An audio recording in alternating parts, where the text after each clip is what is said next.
guro, mga punong guro, mga panauhi, at mga kabilang sa ating prosesyonal na magsipunta na at pumila sa bandang likuran. At magsihanda na ang lahat.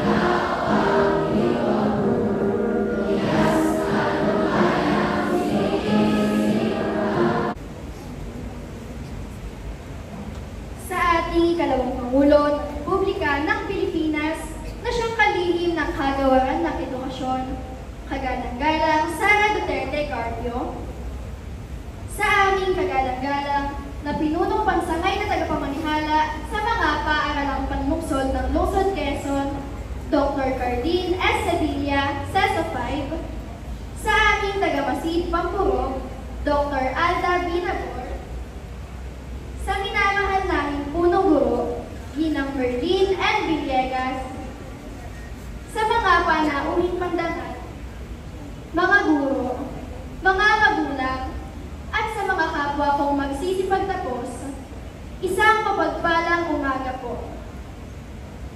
Isa pong malaking karangalan na makasama namin kayong lahat sa di malilimutang pagdiriwang na ito sa yugto ng aming mga buhay bilang mga mag-aaral ng paaralang elementarya ng Balara. Maraming salamat po. Ito na po ang araw na pinakahihintay natin lahat. At ang araw na ito ang nagpapatunay ng 7 taon nating pagpupunyagi sa pag-aaral sa level ng elementarya. Hindi pa po rito nagtatapos ang ating paglalakbay. Ito ay simula pa lamang tungo sa isang maganda, masaya, at kahanga-hangang mundo ng pag-aaral at pagtatagumpay sa pagkamit ng ating mga pinimit-ing pangarap. Huwag po sana natin sayahin ang mga sakripisyo ng ating minamahal na mga magulang, mga guro, at sa lahat ng taong nagbibigay ng kanilang suporta sa atin upang ating makamit ang ating mga pangarap. Itatangpusan na natin sa ating mga puso ang ating mga natutuhan mula kindergarten hanggang sa ika-6 na baitang. Gawin po sana natin itong inspirasyon at gabay upang mas lalo pa nating matutuhan at mapahalagahan ang kagandahan at kahalagahan ng pag-aaral. Sa walang humpay na paggabay ng minamahal nating Panginoon, naway maging matagumpay ang ating pagdiriwang. Sa ngalan po ng mga magsisipagtapos ng batch 2023 to 2024, maligayang pagdalo po sa 76 na pagtatapos. Muli, isang masigasig na umaga po sa inyong lahat at mabuhay ang Balara!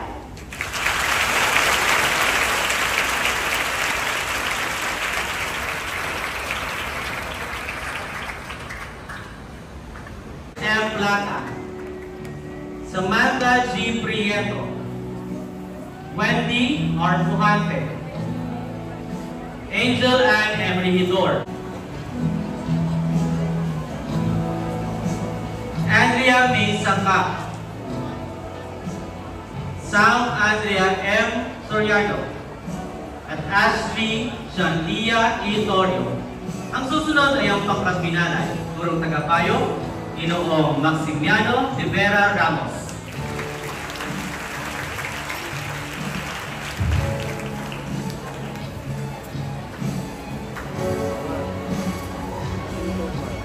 Ang pangkat pinalay, mga lalaki, Ian D. Halupoy,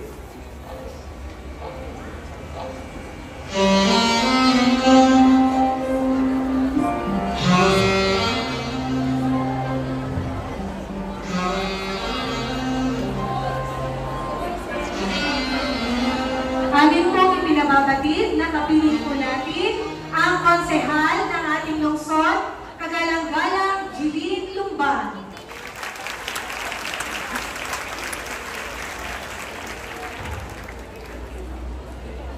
ang pangkat pinalay, mga lalaki, Ian D. Halupoy, Lord J.C. Gini Kainikay, Lance Tube Lipata, John Denver A. Dianas, John Cedric A. Loreto, Wallace Alexander T. Mandali, Jeru T. Marcelo, Richard Jr. M. Mariano, Miguel Ashley V. Modisto, James Carr T. Moliera, Armand D. Nogales, Danilo Jr. G. Obrero, Charles James Olorvita, Yuris P. Orias, Rajan N. Patrique, Antonio R. Paraniban, John Jacob C. Periquil, Sia P. Pisito, Emmanuel N. Kenya, Cyrus B. Ribo, at John Alexander C. Solis, mga babae. Jane M. Apable, Twinkle S. Agusa, Danaya Joy Ampunin, Mona Isabel B. Aringo, Syra May C. Balyon, Sainika M. Batas, General Padrique, Evelyn Ann B. Pericrin, Alea Nicole A. Planes, Princess Rain A. Remo, Ashley Rain S. Reyes, Adia B. Ricaprente, Justin Rizel L. Sabado, Esel Ann T. Sola, Kate A. Solomon, Charlene G. Tambo, Charmin G. Tambo, Eris Andrea Tarnate, Kyla A. Bigal, Joshane Cain L. Boqueril, Abigail A. Buenaventura, Maria Angela D. Caliosa, Ashley May Cesar C. Cultivo, Sandra B. Solomon, Mark Morales, Bian Jared L. Naco, David John Paul R. Narten, Cedric O. Orale, Edmar C. Malan, Geronimo P. Tabalno, mga babae. Troy Del Monte Alimuno. Bayunin ko ang ating ikalawang punong lungsod, Kagalang-galang Gian G. Soto.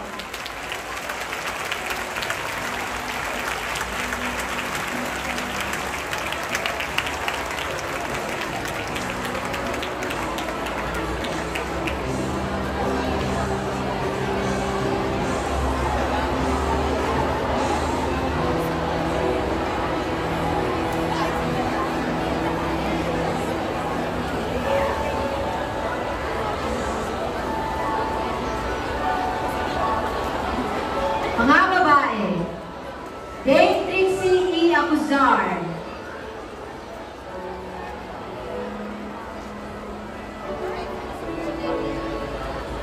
Jen Yui O. Alcantara, Jabel B. Antonio, Angel T. Anzano, Andy Magdalene Aquino, Daisy Ann M. Arabis,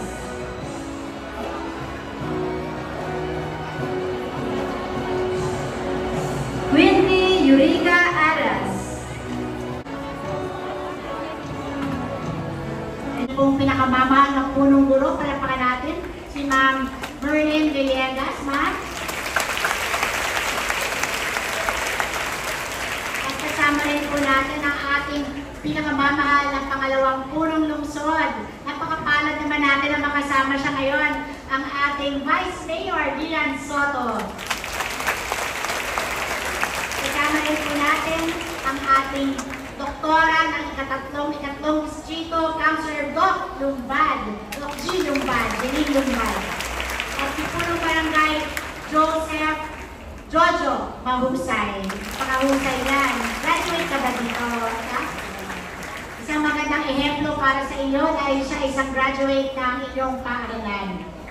So ako naman po ay hindi naman papakahaba ng pananalita para pwede na po natin ipagpatuloy ang ating graduation. Una sa lahat, tanggapin po ninyo mga mag-aaral ang taus-puso kong pagbati sa araw ng inyong pagtatapos. Palapakan natin ang ating mga sarili. Yung malakas na malakas.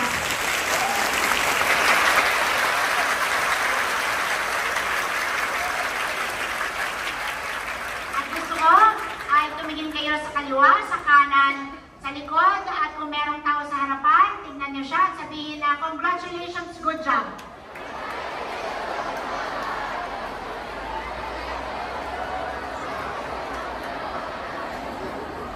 Ngayon naman, mga kabataan, kung saan man nandito ang inyong mga magulang, mga guardians, mga kapatid, mga mahal sa buhay, tignan niyo sila at sabihan, maraming salamat po and mahal na mahal namin kayo. Ang hina naman, 1, 2, 3!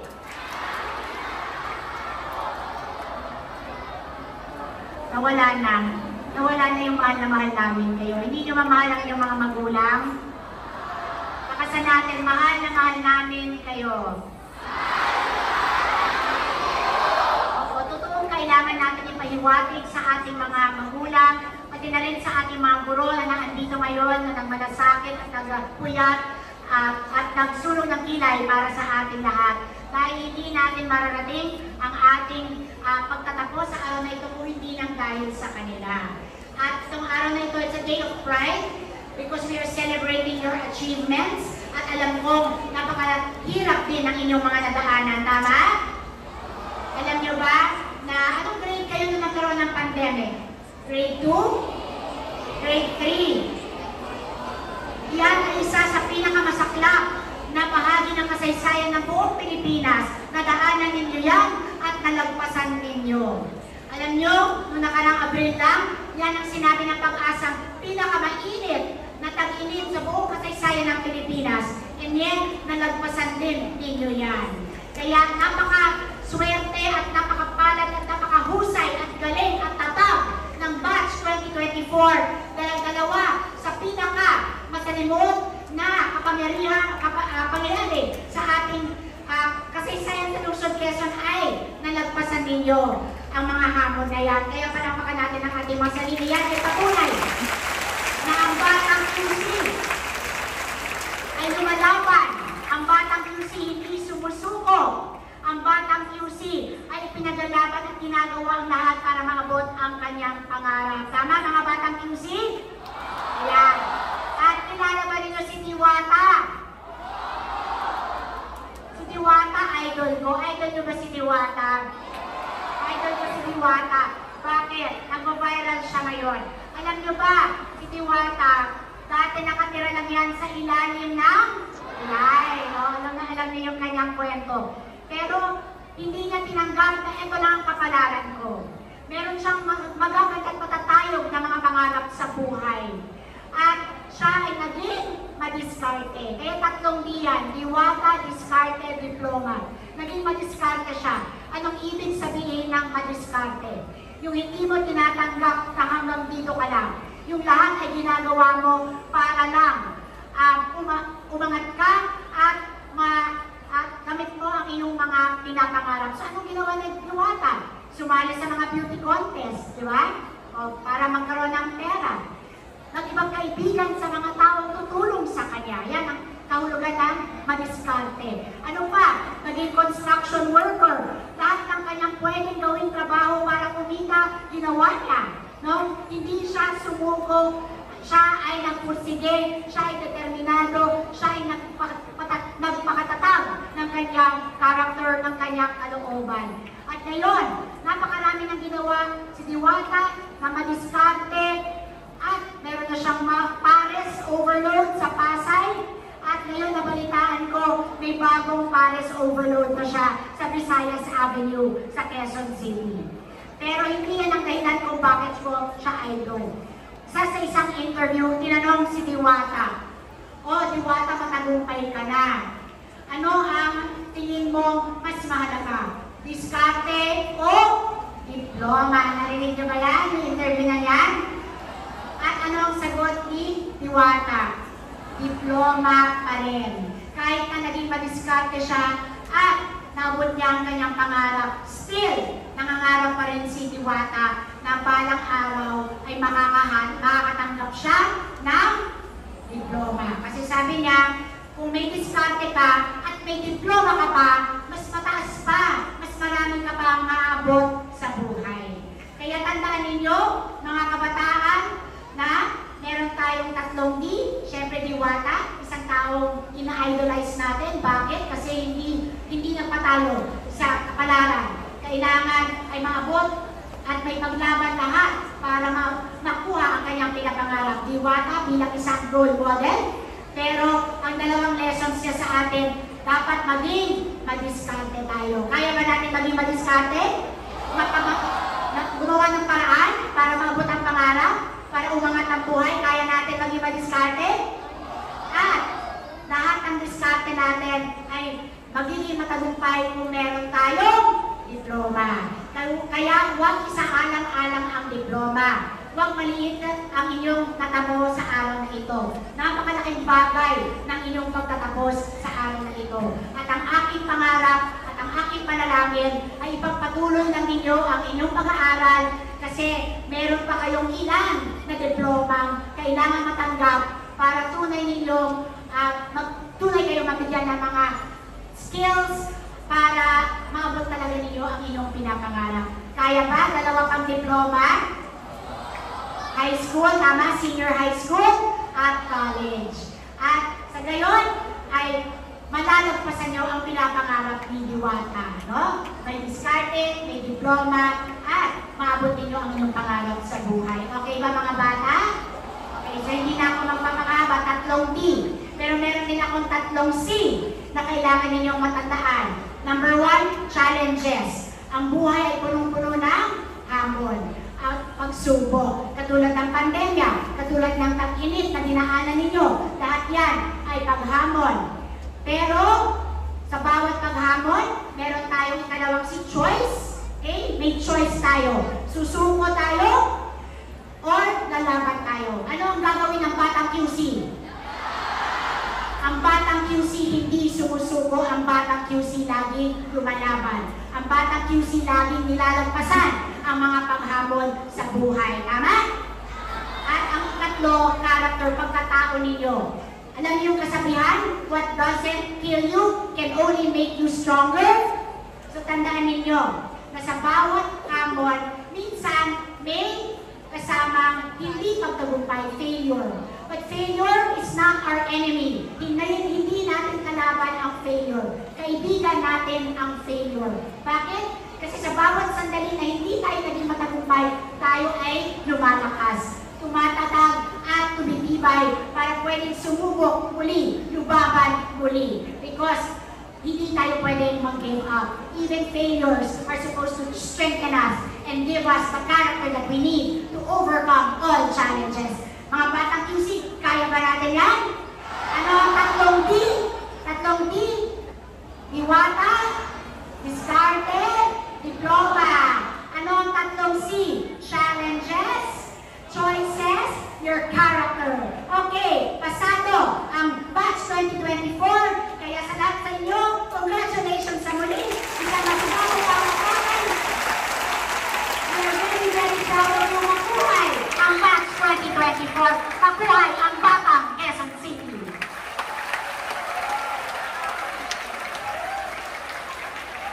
Maraming salamat po, Mayor George, at magbuhay po kayo.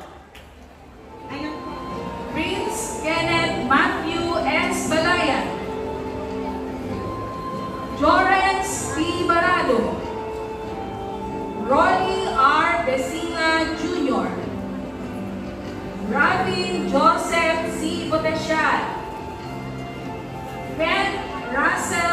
Nalambuhay, Caitlin H. Manares, Ios Elina D. Nalayo, Princess Mary Camera Chantel Bukilin, Samantha Claire F. Capon, Samantha Jean J. Castillo, Jessie M. Siroy, Mary Jill N. Caros, Jeliza Dihan, Leighton S. Manatan, may karangalan. Prince George M. Mera, may karangalan. John Matthew B. Ilang, Yuan K. Rolyoke, Santi Audrey P. Santos, Mark Joseph F. Semasio, Marco G. M. Senen, Batang May Karangalan, Nino Marco A. Sison, May Karangalan,